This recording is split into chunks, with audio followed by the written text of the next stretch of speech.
10 साल तक देखभाल करने के बाद मेरी सास ने सारी जायदाद अपने बड़े बेटे को दे दी, तो मैंने देखभाल बंद कर दी और घर छोड़ दिया। मेरा नाम अमांडा जॉनसन है। मेरे पति के निधन के बाद जॉनसन परिवार की जिंदगी पूरी तरह बदल गई। फिर भी मेरे दिन धीरे धीरे आगे बढ़ते रहे, क्योंकि मैं अपनी सास अन्ना की देखभाल करती रही। मैं घर से एक इलस्ट्रेटर के रूप में काम करती थी और साथ ही उनकी हर ज़रूरत का ध्यान रखती थी। मेरा बेटा जॉन नौकरी मिलने के बाद घर से चला गया था, जिससे इस बड़े घर में सिर्फ मैं और अन्ना रह गए थे। मेरे जैसे किसी के लिए, जिसने अपने माता पिता को बचपन में एक हादसे में खो दिया था और रिश्तेदारों द्वारा पाला गया था, ये घर आखिरकार वो परिवार था जिसकी मैंने हमेशा कामना की थी। कम से कम तब तक, जब तक मेरे पति थॉमस का निधन नहीं हुआ था। लेकिन अन्ना के साथ रहना कभी शांतिपूर्ण नहीं रहा। वह एक अमीर परिवार की अकेली संतान थी और हमेशा अपनी मर्जी चलाती थी। उनके लिए मैं अब भी वही गरीब लड़की थी जिसे वह हीन समझती थी। अमांडा, ये डिश कुछ फीकी नहीं लग रही? तुम्हारे रेस्टोरेंट वाली कुकिंग स्किल्स को क्या हुआ? उन्होंने अपने बिस्तर से ताना मारते हुए कहा। माफ कीजिए अन्ना, अगली बार मैं ज्यादा स्वाद बनाऊंगी, मैंने धीरे से जवाब दिया। लेकिन अंदर से उनके शब्द मुझे छोटे छोटे कांटों जैसे चुभते थे। उनकी हर शिकायत छोटी और तुच्छ चीजों के बारे में होती थी। हफ्ते में कुछ बार एक हेल्पर रखने पर भी उन्हें आपत्ति होती थी। बहू को अपने बड़ों की देखभाल खुद करनी चाहिए, यही तो स्वाभाविक है। कई बार मुझे लगता था कि मुझे थॉमस के जाने के बाद यह घर छोड़ देना चाहिए था। लेकिन इस जगह से जुड़ी टॉम, थॉमस और जॉन की यादें मुझे रोक लेती थीं। ये वही घर था जहां जॉन बड़ा हुआ था और जहां मैंने सालों तक अपनी जिंदगी बनाई थी। इसलिए चाहे अन्ना ने मुझे जितना भी दुख पहुंचाया हो, मैंने सहा। मेरे देवर रॉबर्ट और उनकी पत्नी ब्रैंडी पास ही रहते थे, लेकिन कभी मदद के लिए आगे नहीं आए। रॉबर्ट बचपन से ही लाड प्यार में पले थे और कभी किसी काम को गंभीरता से नहीं लिया। अन्ना उन्हें लेकर हमेशा पक्षपात करती थीं, भले ही वो जिम्मेदार ना हो। मैंने देखा कि थॉमस के जाने के बाद अन्ना की बचत और पेंशन धीरे धीरे खत्म हो रही थी। माँ, क्या हाल ही में आपके बैंक खाते से बहुत पैसे निकाले गए हैं? मैंने पूछा। उनका जवाब आज भी मेरे मन में गूंजता है। रॉबर्ट को थोड़े पैसे चाहिए थे। आखिर वो बड़ा बेटा है। मैंने कुछ कहने से खुद को रोका। मैं जानती थी कि रॉबर्ट फिजूल खर्च है। ब्रांडी भी महंगे ब्रांड्स पर खर्च करती थी और घर की जिम्मेदारी नहीं निभाती थी। फिर भी अन्ना ने कभी ब्रांडी की शिकायत नहीं की। ब्रांडी कितनी प्यारी लड़की है। बहू को तो हालात को समझदारी से संभालना चाहिए। ये शब्द सुनकर मेरे सीने में गुस्सा और दुख एक साथ उमड़ आता था। मुझे एहसास हुआ कि चाहे मैं कुछ भी कर लूं, अन्ना कभी मुझे स्वीकार नहीं करेंगी। रॉबर्ट और ब्रैंडी मेरे ससुर के निधन के बाद परिवार के घर के पास आकर रहने लगे। मेरे ससुर हमेशा सख्त थे और रॉबर्ट के व्यवहार को नापसंद करते थे। मुझे लगता है उनके जाने से रॉबर्ट और अन्ना को राहत मिली होगी। वो बड़ा बेटा है, तो घर के पास रहना तो जरूरी है। फिर भी जब भी मैं रॉबर्ट से अन्ना की देखभाल में मदद मांगती, वह टाल जाता। मैं काम में व्यस्त हूँ। अमांडा, ब्रैंडी के पास भी बहुत कुछ होता है। काम?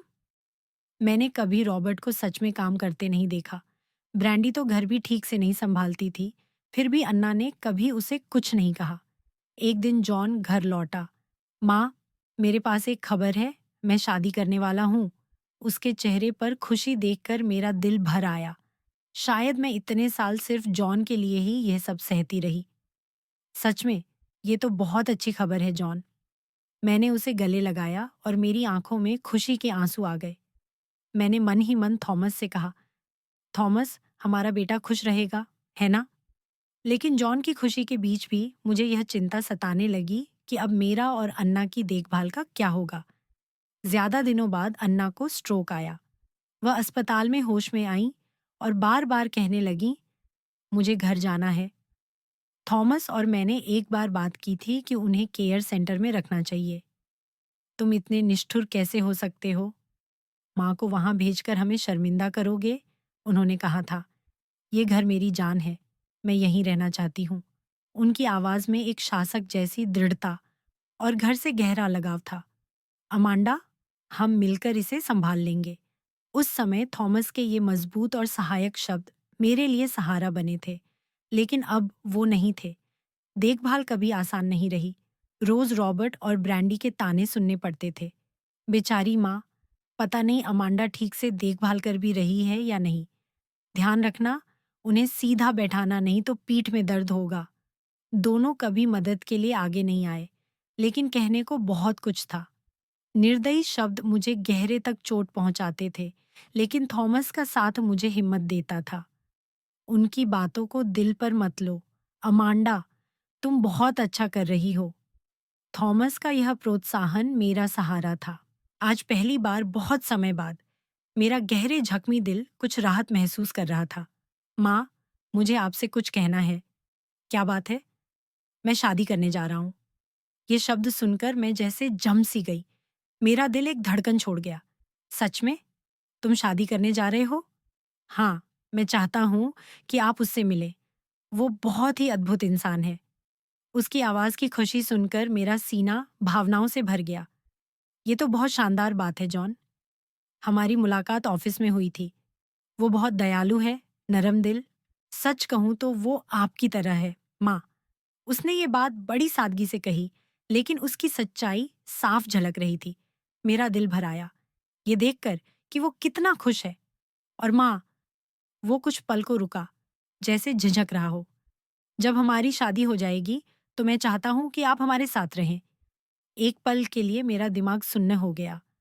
जॉन और उसकी पत्नी के साथ रहना, ये मेरी दिल की गहराई से छुपी हुई ख्वाहिश थी, लेकिन मुझे कभी उम्मीद नहीं थी कि ये हकीकत बनेगी। लेकिन तुम्हारी दादी का क्या? मुझे पता है कि हालात थोड़े जटिल हैं, लेकिन मैं नहीं चाहता कि आप अब सब कुछ अकेले उठाएं।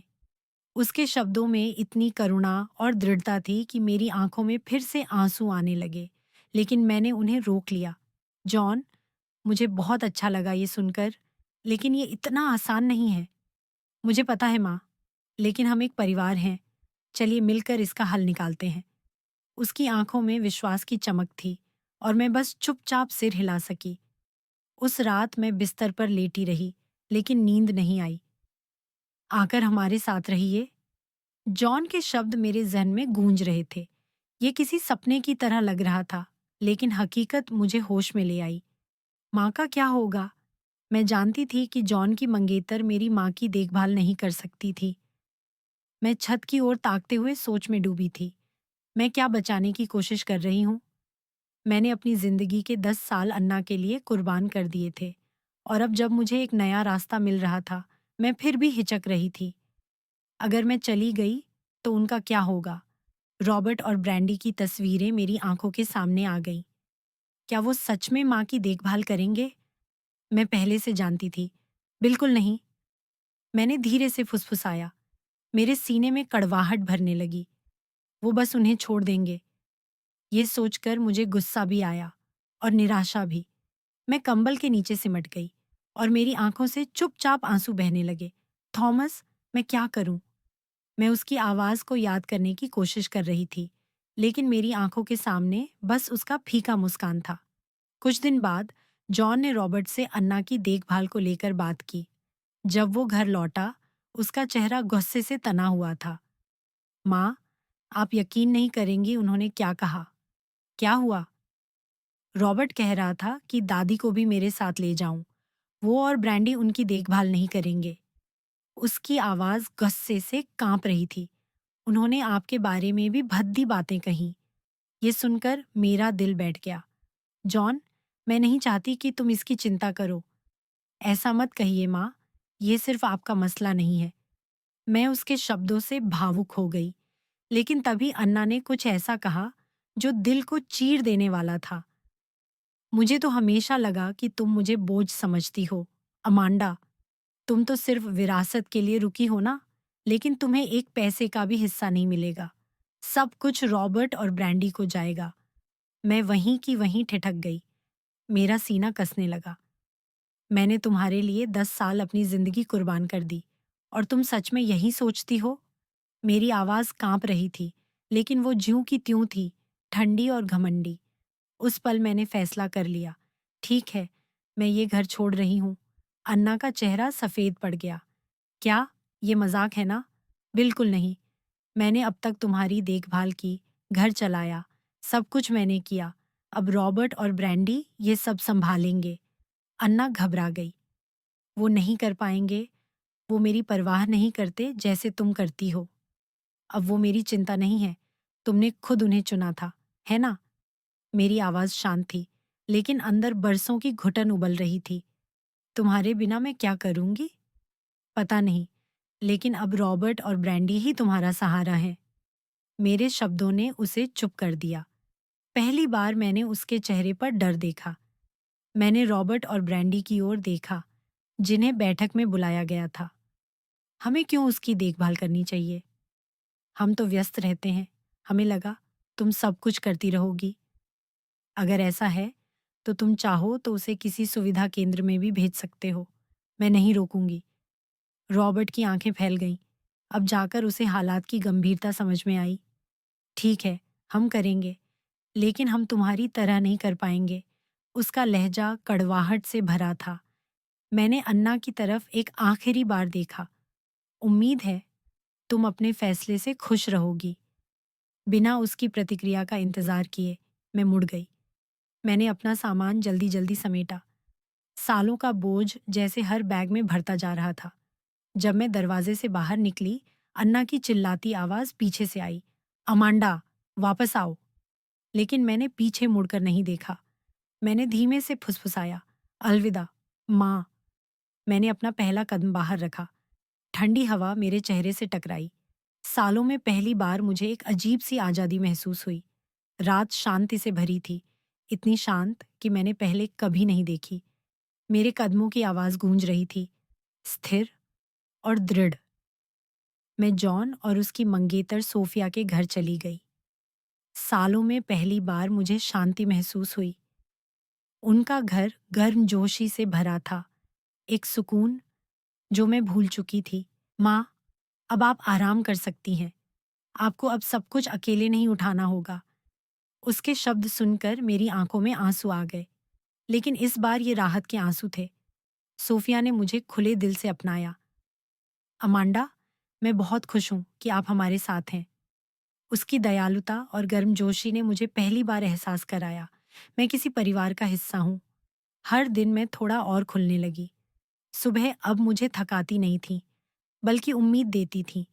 मैं बागवानी करने लगी, किताबें पढ़ने लगी और खुद को फिर से खोजने लगी।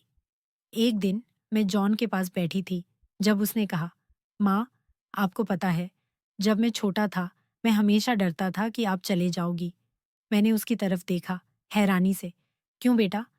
क्योंकि आप हमेशा इतनी शांत रहती थीं, लेकिन अब आप मुस्कुराती हैं, बातें करती हैं, आप खुश लगती हैं। मैंने उसका हाथ थामा। मैं अब ठीक हूँ जॉन, सच में ठीक हूँ। वो मुस्कुराया और मैंने पहली बार महसूस किया, मैंने खुद को खोया नहीं था, बस कहीं छुपा लिया था। और अब मैं वापस जिंदा हूँ और यह कहानी यहीं खत्म होती है, मगर जिंदगी अपनी राह पर चलती रहती है। मिलते हैं कल फिर, एक नई कहानी के साथ।